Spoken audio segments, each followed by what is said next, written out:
and we'll get going. All right, so we are in week 3 already. We finished this week and you're halfway done. So I'm going to review a little bit about the week 2, talk a little bit about research that I've already done. I'm going to talk about how I want you to do presentations, and then I'm going to go over the assignment for this week. So this to me is a sort of a scary statistic. About 54% of the postings were on Saturday and Sunday. Look at the difference between the beginning of the week and Monday. Wednesday, Thursday, Friday combined had about the same number of postings as just Sunday.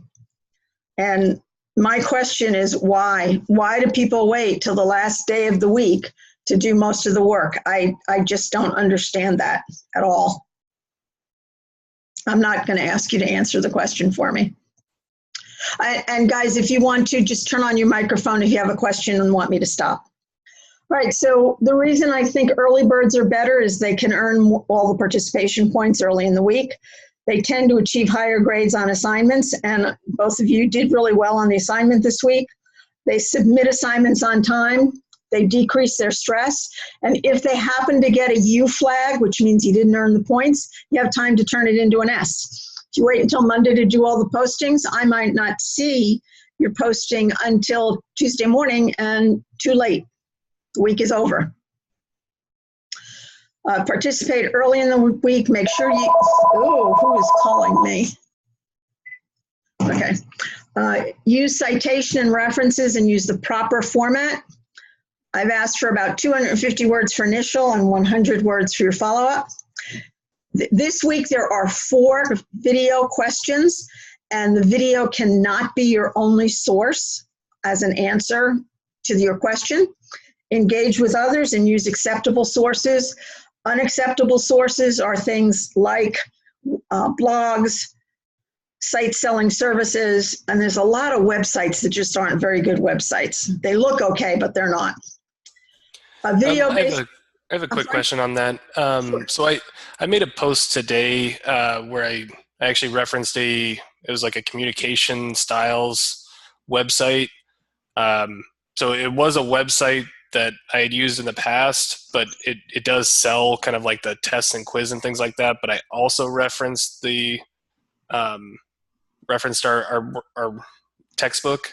Is that acceptable, or yes. should I? Yes, okay. It's when it's your only source that it's a problem. And did I already mark that posting?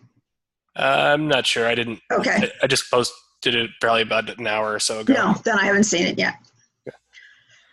Okay, so these are the video-based questions this week. One is on organizing as one of the management functions, workplace flexibility, the TED Talk, and pain and gain. So just make sure the video is not your only reference. Textbook is always a good source. I've shown you this before: blogs, Wikipedias, dictionaries, encyclopedias, site selling services, cheap sites, purchase paper sites, and all of those are bad sources. And what I've said, if you wouldn't use the source as a basis to get a raise or promotion, don't use it for class. If it's not reliable enough for you to get a promotion or a raise, it's not reliable enough for class either. U flags, I'm going to be starting more of them, and you will get U flags. I seriously don't think either one of you will be getting it. For not meeting word count, for not including a citation and reference, for you're not going to receive any more reminder messages, not having content-driven postings. Postings that are conversational, that is, you are only talking about your experience, your opinion, and it's not related to the readings, will receive U flags. Always read instructor postings. Avoid agreeing with incorrect comments, because sometimes what happens is somebody is incorrect, and I will actually post something that might say, no one else should be posting in this thread because it's incorrect information, and people keep posting. And if they do, they're going to start getting used. Provide depth and details, application and analysis, information and insights. There is, I think, a question this week on SMART goals. And a SMART goal stands for specific, measurable, achievable, or attainable, realistic, and timely. A SMART goal would be increase profitability by 15% in the next fiscal year. A SMART goal could also be earn an MBA with a 3.5 GPA by December 2019. Both of those are specific, they're measurable, it's achievable, it's not outlandish, it's realistic, and the time bound, the fiscal year in December 2019. Not SMART would be increase profitability by 15% next month. Unless you're a startup company, that's probably unlikely. And earn an MBA with a 4.0 GPA in 1 year, probably not likely either. Neither one of those are achievable or realistic within the time frame. Some people unfortunately think you're supposed to write SMART goals like this. You write something for each element. Higher education will bring you to where I want to be for my career in 5 years. That's not specific. Expanding my management skills, education, and experience, that's not measurable. Obtain an MBA, that's attainable. Realistic promotions can be achieved by experience, knowledge, and skills. That's not a goal. And T, finish my MBA in June or July of 2020. So this has two elements of SMART, but you don't break SMART goals down into each element. The one statement should be SMART. Read announcements, read the feedback, not just the points. If I return a paper, there's comments in there you should be looking at. Keep track of your S flags just to make sure you're meeting requirements. And U flags are given because of low word count, not having a citation or a reference, too conversational, and being just experience or opinion based. Hi, Daisy, welcome. Hi, thank you. Okay, so how do you find out your S flags? You go to the class home tab, and then on the side it says recent activity. You pick by person. You're not going to have everybody else's name. You're only going to have your name. So you click your name, and then you will see that for every day it tells you how many S or U flags you have. Now, I had to black out the name because I don't grade myself, so this was somebody else's grading. So you can see that there were 2 S flags on one day, 1 on another, 2 S on another, but there was also a U flag. So you can count them up if you're not sure. The assignment, as I said, review return documents, use relevant sources effectively. There were several people on the worksheet for this week that gave me references but didn't give me any citations. Company website cannot be your only source. I was looking for some specific examples from your selected company. In the SWOT, I was looking that there was some analysis and not just a list, and there wasn't just one thing in one area. So one strength, one weakness, one opportunity, one threat. There were also several people who got weaknesses and threats confused. Weaknesses are internal, threats are external. So a weakness would not be the competition because that's external. Avoid cliches, things like make or break, turning heads. Do not list a source as a reference if not cited. Be sure they match. Word count guidelines seem to have been ignored by several people this week. And make sure that your comments are clear, concise, comprehensive, and cogent. There was one worksheet that I honestly have no idea what it said about anything because it was so unclearly written. And it wasn't concise. And thank you to those who saved documents in the way I requested, which would be the week and your last name, for instance, to Miller for this week, past week. The 4C filter, clear, concise, cogent, and comprehensive. I can follow your thoughts. You make the point in as few words as possible. You base it on evidence, and you address all requirements. And while concise and comprehensive might seem like they're mutually exclusive, they're not. Concise is the way you write. Comprehensive is the requirements that you address. Okay, so for feedback, just so you know, feedback, faculty have 6 days to submit feedback. I try to do it earlier. It tends to be within 2 to 3 days. With the number of classes that I have right now, it's taking just a little bit longer. The good news, you get feedback quickly. The bad news, I expect you to make improvements and you lose points for repeat things in your assignments. Grading takes time. There were a couple of worksheets for this week that took me 15 minutes to grade. That meant everything was well done. It was well written. I figured out everything you were trying to say. I didn't have to think about it. There were 2 this week that took me an hour to do. There's 26 people in class. At an average of 30 minutes, that's 13 hours. So the better you write, the happier I am. Research. Just want to remind you about the library tab.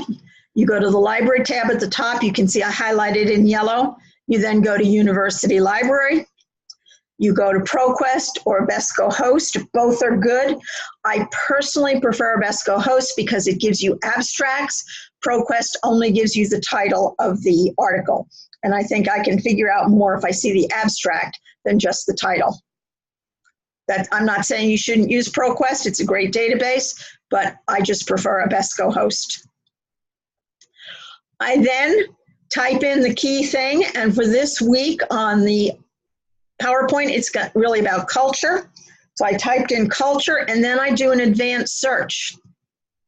So once I do an advanced search, I can put in more parameters. So I added organizational and innovation, and that gets me closer to what I'm looking for. You're going to be looking at an organization called IDEO.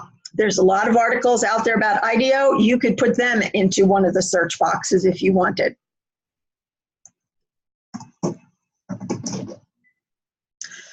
So if I look at culture, if I just do culture, I get almost 1.3 million articles.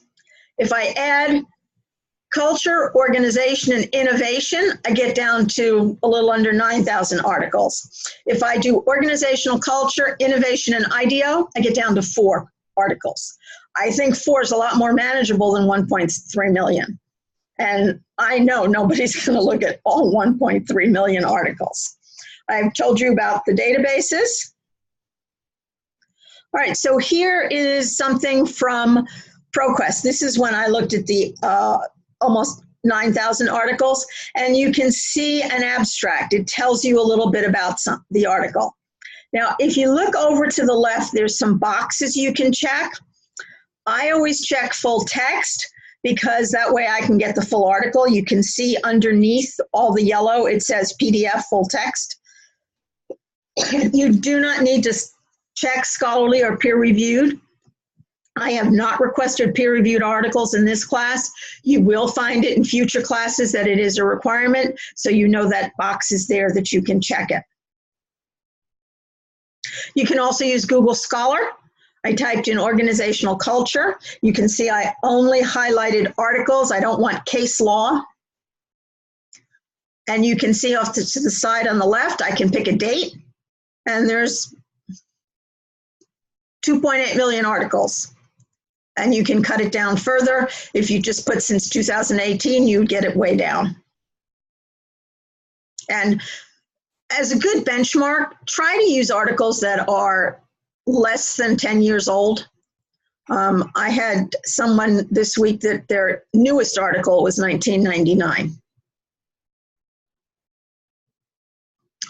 Peer-reviewed is by experts in the field. It requires almost a year sometimes from writing to approval.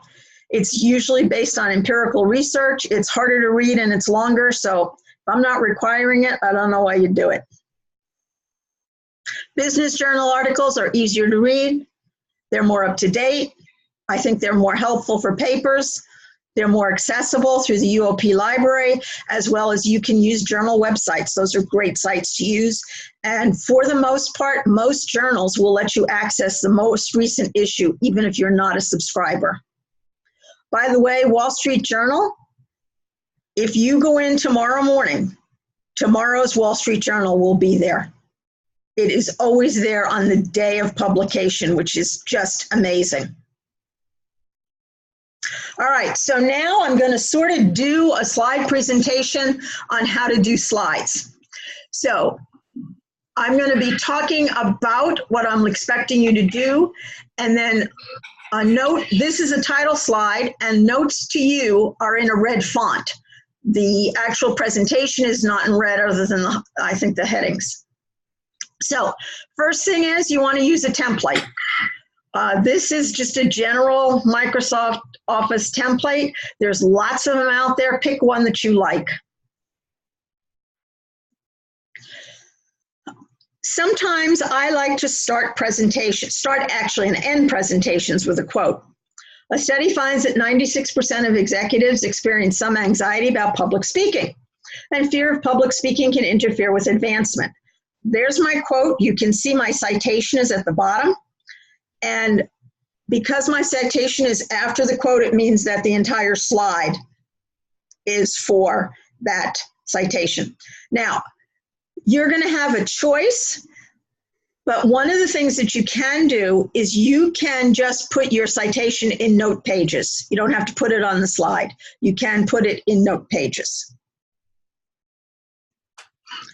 Here's some of the things I'm going to talk about: planning and preparing, creating context, using visual aids, avoiding mistakes.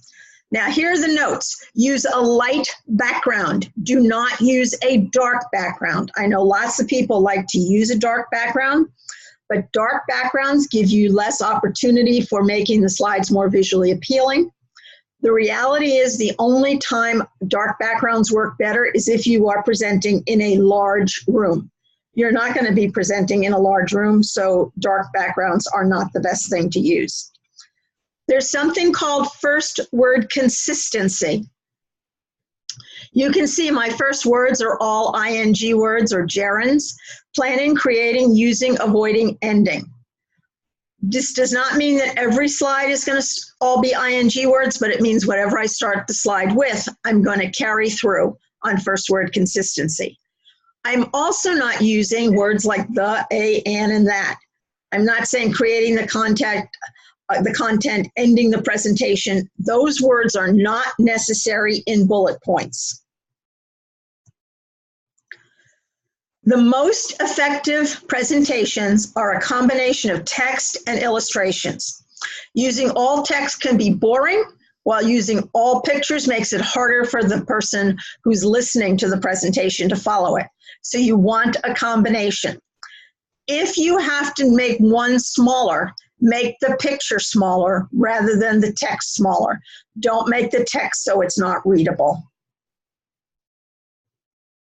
The first slide I told you that was a required slide was the title slide, which is basically the title of the presentation and your name. The second required slide is either an intro or an agenda. You do not need both. An agenda is a list of what will be covered. An intro can be a quote related to content. I started with a quote. It can be a question to the audience. Has anyone ever experienced? Has anyone ever had this happen to them? So you can ask a question of the audience. You can give a fact about a topic, or you can use a brief video related to the topic. If you decide to put a video into your presentation, it should be 1 minute or less. Everybody know how to do a hyperlink to put a video into a presentation? Yes. Good.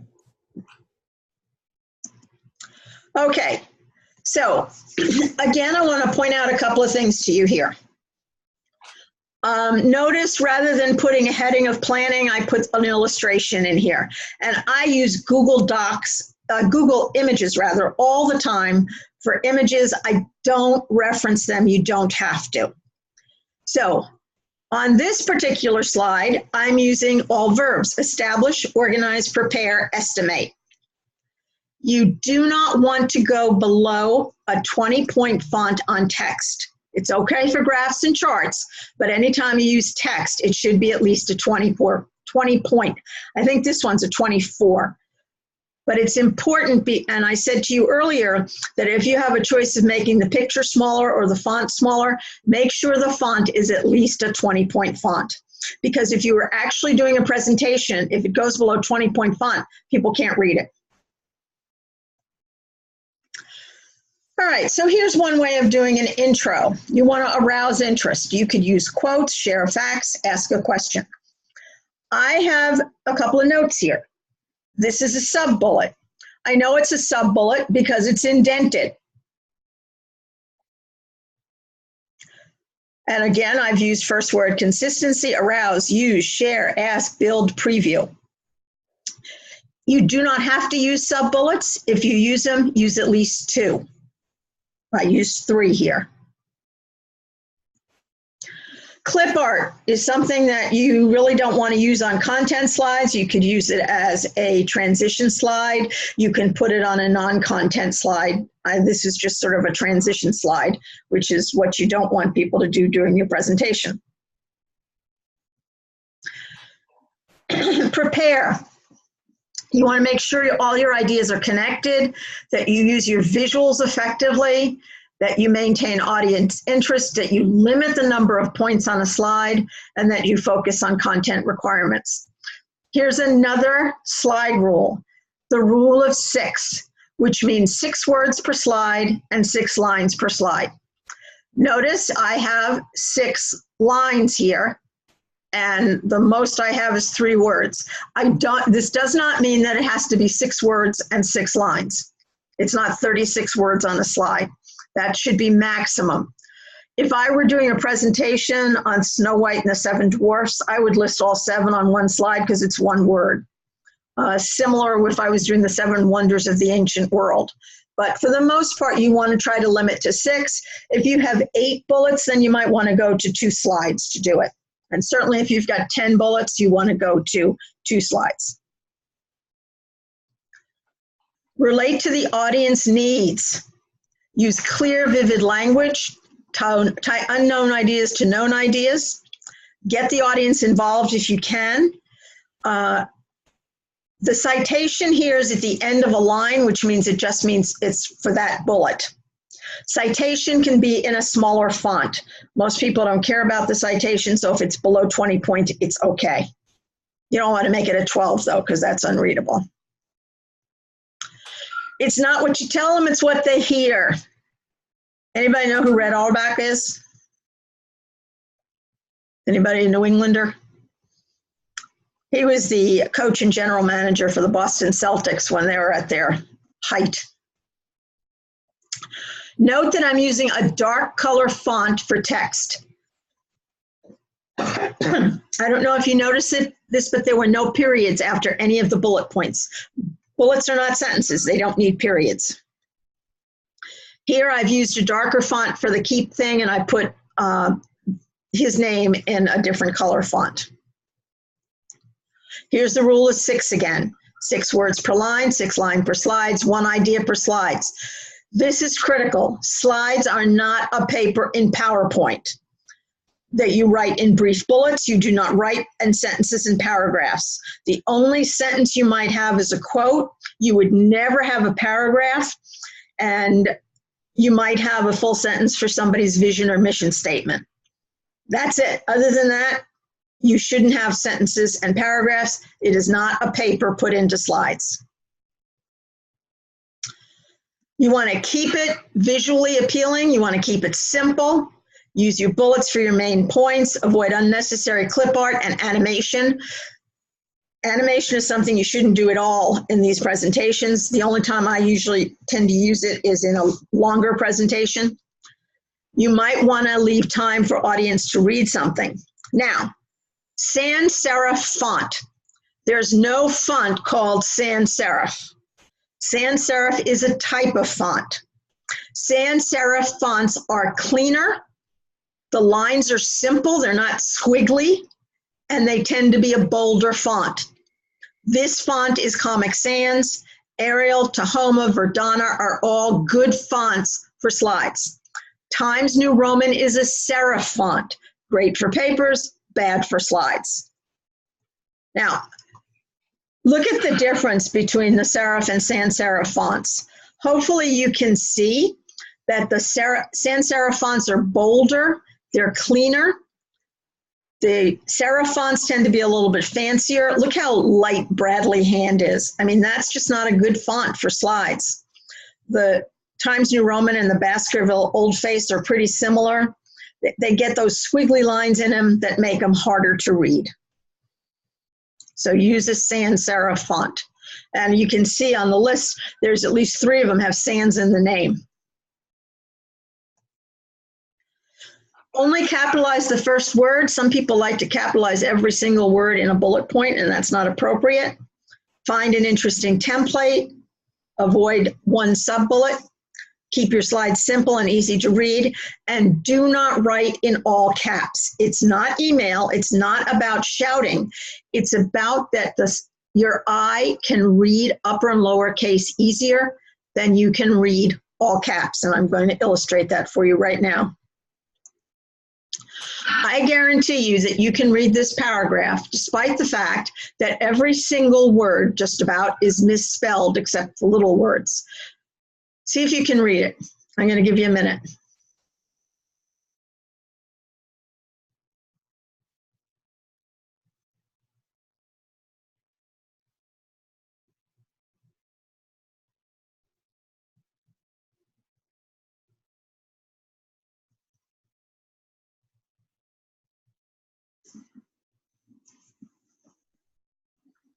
How'd you do? Did you do okay reading it? Yeah, I was pretty able good. to read it. Good. It's amazing, isn't it? Because just about every word is spelled wrong. But if this were written in all caps, you wouldn't be able to do it because you don't see the shapes of the letters.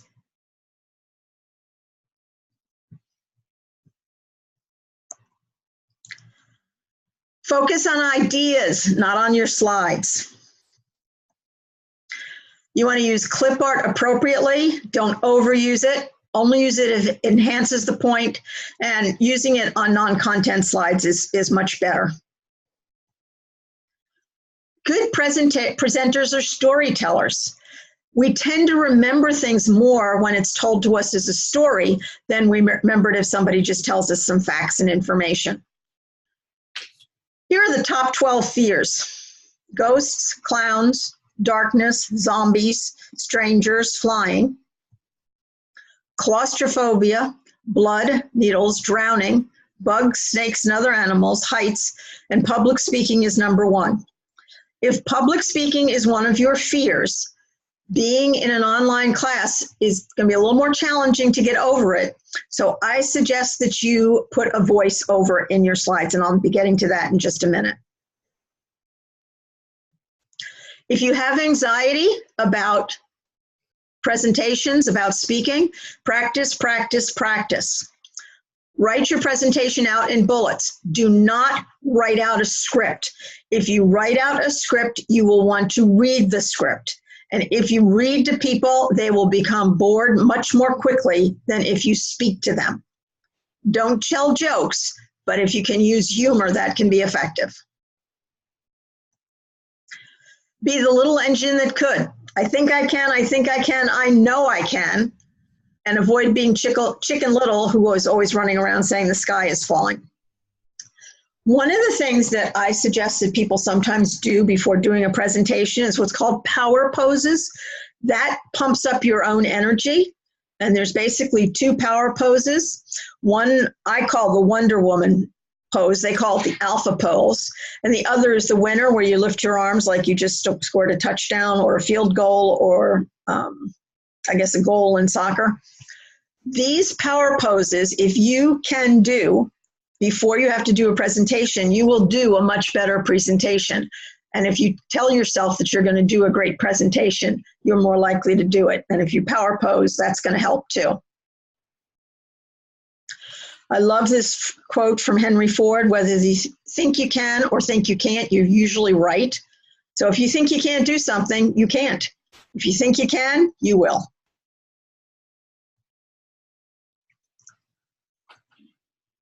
Be prepared for the unexpected. If you're actually doing a presentation, the unexpected almost always happens. And I swear I was on a street once in Boston that had this sign.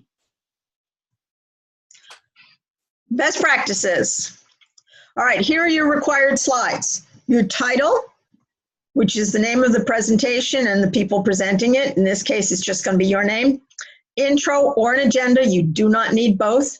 Content, this is based on whatever the requirements are for the assignment. Summary, do not repeat the agenda slide. It should be different.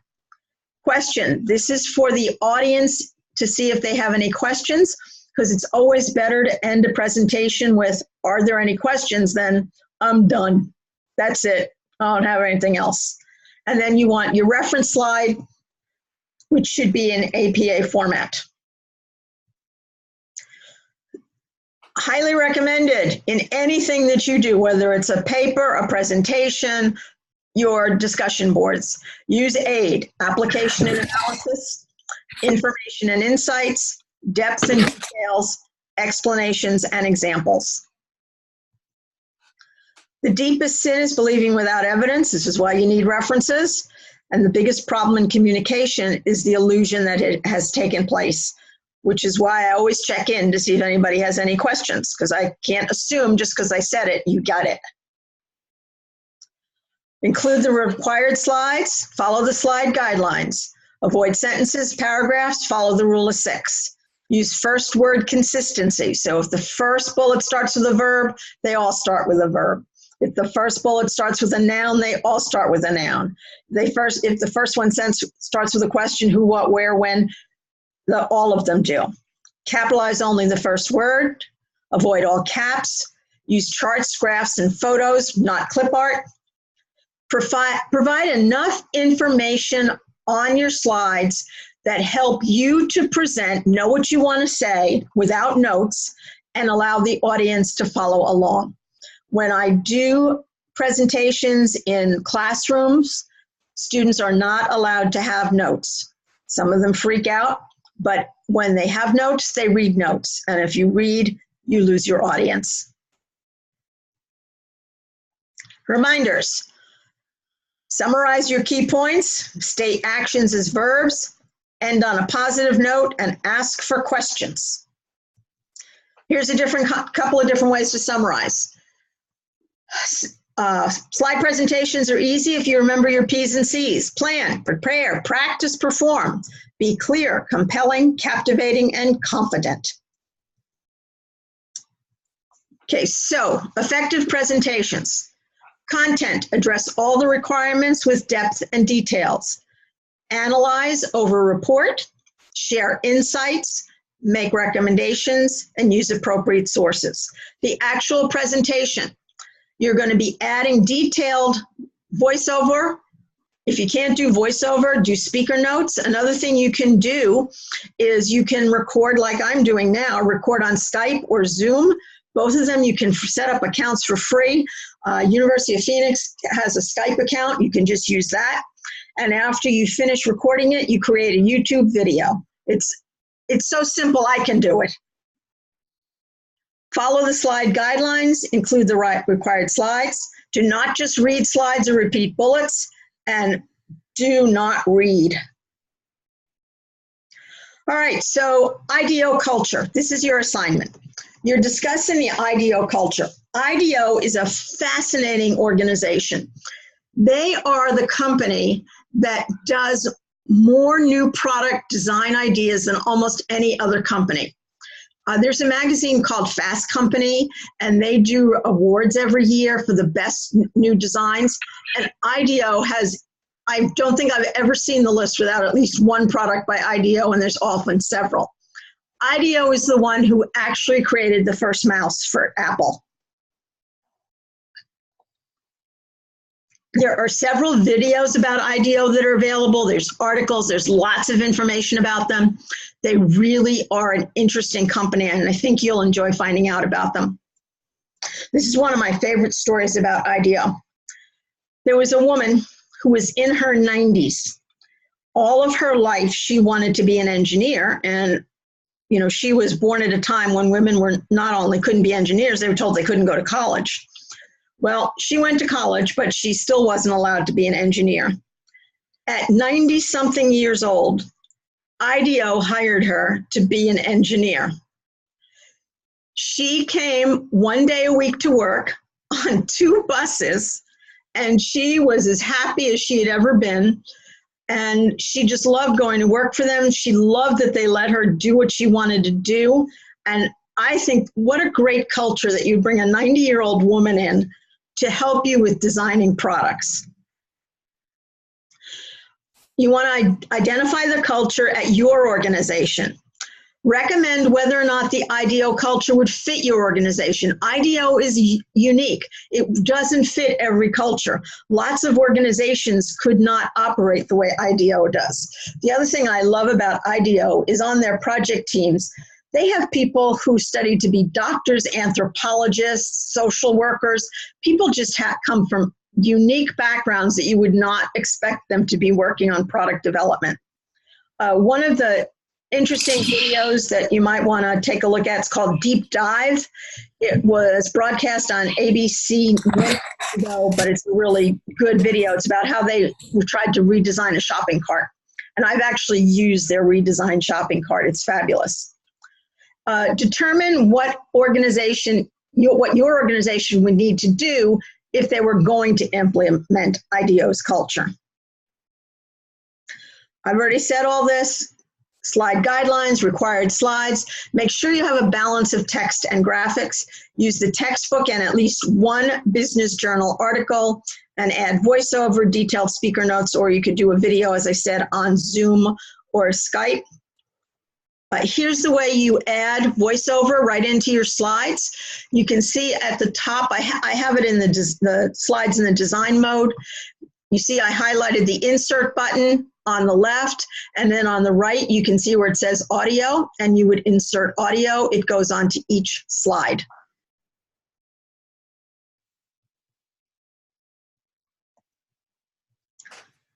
Tips: avoid animation and fly-ins. Use high quality illustrations, not clip art. Make sure you check your audio before your submission to make sure it's there and that I can hear it. Don't write in sentences and paragraphs. I love quotes. Whenever I see a young person do a good presentation, I never forget them.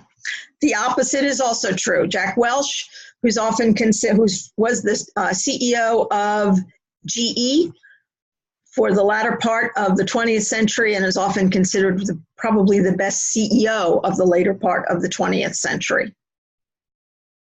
And if anybody is in New Hampshire or Massachusetts, GE is somewhere in northern Mass. I can't remember exactly where it is. It's like in the Andover area. And this is one of my favorite signs. This also reminds me of Boston. So this is now the time for my question to you. What do you still need to know about presentations or the IDEO assignment?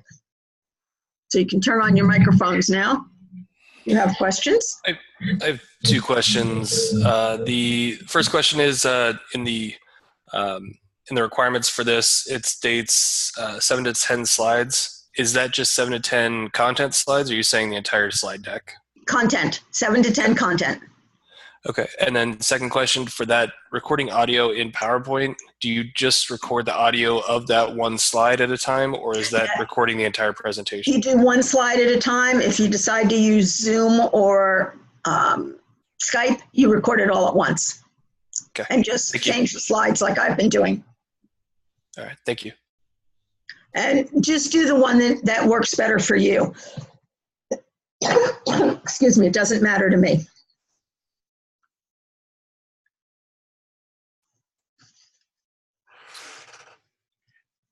Jean, Daisy, any questions? I don't have a question at this time. No, Okay. I don't. You're Okay. very thorough. Thank you. You're welcome. Dr. Archer, can you hear me? Yes. So I was a few minutes late, sorry, but I heard, I believe, one idea per slide, but that one idea can have several bullet points. Is that Yes, it can. Just don't try to put too much on one slide. And who is that? Johnny? I'm sorry? Johnny? Johnny. Okay, thanks. Johnny, did you get enough of what you needed? I did. I was just like 1 or 2 minutes behind. Okay. So this is more about summaries. I've already covered that. And I love this quote from Audrey Hepburn. Nothing is impossible. The word itself says, I'm possible. And your question slide, which it would be, you can just make it a question mark if you wanted to. it's a good time to use animation. And then you can see that my references are all in APA format.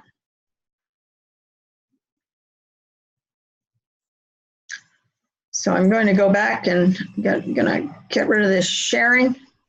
I assume there isn't that PowerPoint doesn't have the same reference ability as Word does. Is that correct? Yes, it does not. You're correct. Okay. Any other questions? Do you feel ready to do your assignment for this week? I do. That's Good. Daisy. So I do have just one more clarification. Go ahead. So we can do the voiceover like you did one whole thing if it's Zoom or Skype. Yes. I must have our audio. If you cannot do audio, you need detailed speaker notes, written speaker notes. And do you know, there is a way on PowerPoint that you can just add notes right into the slides. Do you know what that is? Yes. Okay. But we do have to have audio at some point in the presentation. No, what I'm saying is if by chance you have trouble doing audio, you can just do detailed speaker notes. If you do Okay. audio, you don't need speaker notes. Got it. Okay, thanks. So personally, I have found doing the Skype and Zoom a really easy way to do it. I like it better than inserting it on each slide because I can just keep talking and changing the slides as I go along. And as I said, you know, I am not technical. If this is easy for me, it's got to be a piece of cake for everybody else. Thank you. And as I said, you can't, there is even a Zoom link on the Phoenix page. So it's really easy to get. I'm sorry, it's a Skype link, not a Zoom. Anything else? No, thank you. You were very informative. I appreciate it. You're welcome, Jean. As you guys sign off, I will wait till everybody signs off just in case anybody else has a question. Sometimes people don't like to ask them to everybody when everybody else is on. I'm Great. going to go Thank ahead you. and sign off. This is Daisy, but thank you for going over the library. I found that really, really helpful. Good, Daisy. Glad you could make it. Me too. Bye, guys. Bye. Thanks.